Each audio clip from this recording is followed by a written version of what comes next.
बिस्मिल्लाहिर्रहमानिर्रहीम।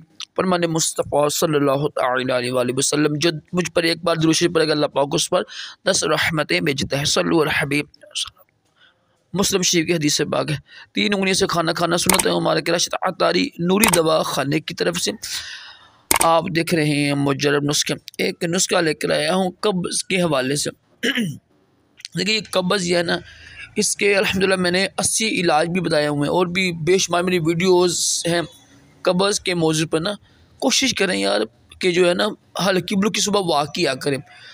वर्जिश करने से, वॉक करने से ना अल्हम्दुलिल्लाह कब्ज़ दूर होती है। और फिर ना पानी ज़्यादा इस्तेमाल किया करें। ये तो ना बर्गर, पिज़्ज़े, शवारमे वगैरह बड़ी बड़ी चीज़ें ना खाया करें, इससे भी कब्ज़ होती है। जो आटा है ना वो खाएं आप गंदम का। एक आटा होता है बाज़ारी, वो खाने से भी कब्ज़ होती है। एक चावल होती है पॉलिश किए हुए, उससे भी कब्ज़ होती है। तो कोशिश करें परहेज़ किया करें। ये नुस्खा ये आप 4 चीज़ें हैं इस नुस्खे में ना, बड़ी आसान चीज़ें हैं। मिल जाएगी पंसार स्टोर से आपको, तो ये आप ले लें आप, और इसको आप बनाकर सुबह शाम पिया करें। इंशाल्लाह इसकी बरकत से कब्ज़ दूर हो जाएगी। सना मक्की है और अमतरास है, गुलाब के फूल है, सौंफ है, आम चीज़ें मिल जाती हैं पंसार स्टोर से। तो 5 ग्राम लेकर 2.5 पाव पानी में उबाल के इस्तेमाल करें।